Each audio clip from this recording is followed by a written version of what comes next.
साथियों आप लोगों ने गौतम अडानी का नाम जरूर सुना होगा। अडानी ग्रुप जो इस समय काफी चर्चा में है। चर्चा में कई कारणों से है। चर्चा में इस कारण से भी है कि 2014 के चुनाव में भारतीय जनता पार्टी और नरेंद्र मोदी जी जिस जहाज से प्रचार कर रहे थे वो कहीं न कहीं अडानी के द्वारा, अडानी का जहाज था जिसको लेके उन्होंने अपना पूरा चुनाव प्रचार अभियान चलाया। उस चुनाव प्रचार अभियान में भी अडानी की जहाज का इस्तेमाल किया गया।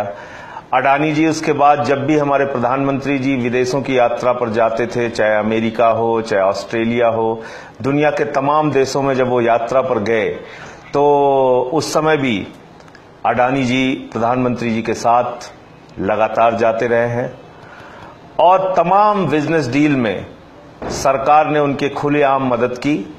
इसकी एक चर्चा पूरे देश के अंदर है, लोग जानते हैं। इसी बीच ब्रिटिश अखबार गार्डियन, जो बहुत ही प्रतिष्ठित अखबार है, ब्रिटिश अखबार गार्डियन, उसकी एक रिपोर्ट कल अखबारों में छपी है। उस रिपोर्ट के हवाले से एक बड़ा घोटाला सामने आया है। और वो घोटाला क्या है? वो घोटाला है टैक्स चोरी का। वो घोटाला है हमारे आपके पैसे पर लूट का। बैंक से कर्जा लिया जाता है, बैंक से कर्जा लिया जाता है बिजली परियोजना के नाम पर। 1500 करोड़ रुपए एसबीआई और आईसीआईसीआई बैंक से लिया जाता है और उस 1500 करोड़ रुपए से महाराष्ट्र की एक बिजली परियोजना के लिए विदेशों से सामान की खरीद की जाती है। जो सामान की खरीद की जाती है उस सामान की खरीद को कई गुना ज्यादा बढ़े हुए दामों पर कागज में दिखाया जाता है। यानी फर्जी कंपनियों के जरिए सामान की खरीद बिजली परियोजना के लिए की गई, कई गुना ज्यादा महंगे दामों में की गई। यानी बिजली परियोजना महंगी हो जाएगी और अगर बिजली परियोजना महंगी हो जाएगी तो उसका भुगतान किसको करना पड़ेगा? उसका खामियाजा किसको भुगतना पड़ेगा? उसका खामियाजा भुगतना पड़ेगा आम उपभोक्ता को, यानी आम आदमी को।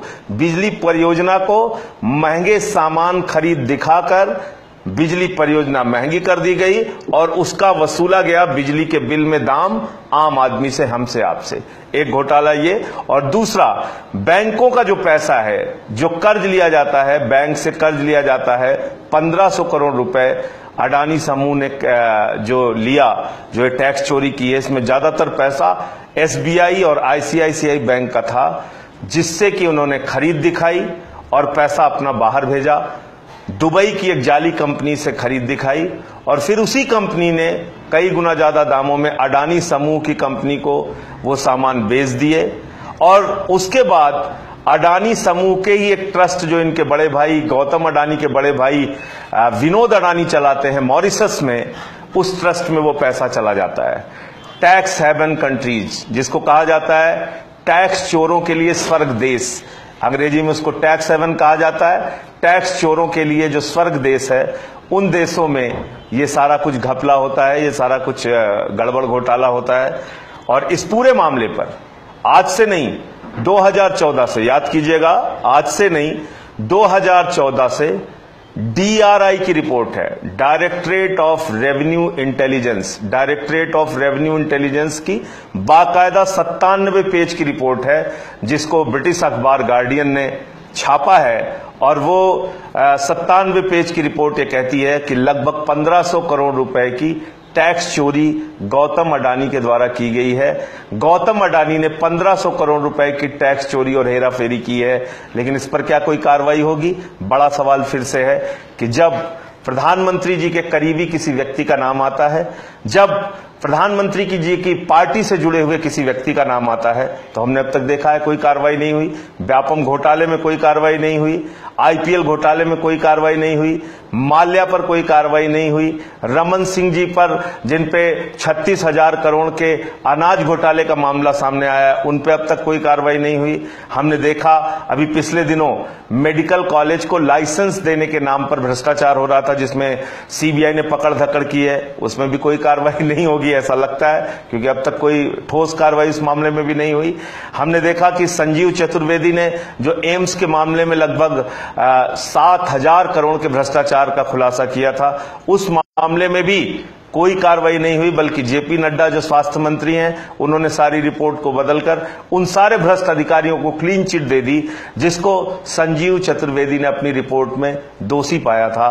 तो आज नरेंद्र मोदी जी के बहुत ही करीबी जाने जाने वाले गौतम अडानी भ्रष्टाचार के मामले में उन पर एक खबर अखबारों में प्रकाशित हुई है। हिंदुस्तान के कई अखबारों ने, प्रतिष्ठित अखबारों ने उस खबर को प्रमुखता से छापा है। ब्रिटिश अखबार गार्डियन ने उसको प्रमुखता से छापा है। और आपको याद होगा प्रणंजय गुहा ठाकुरता ने भी जब ये रिपोर्ट छापी थी ईपीडब्ल्यू में, तो उसके कारण से उनको उस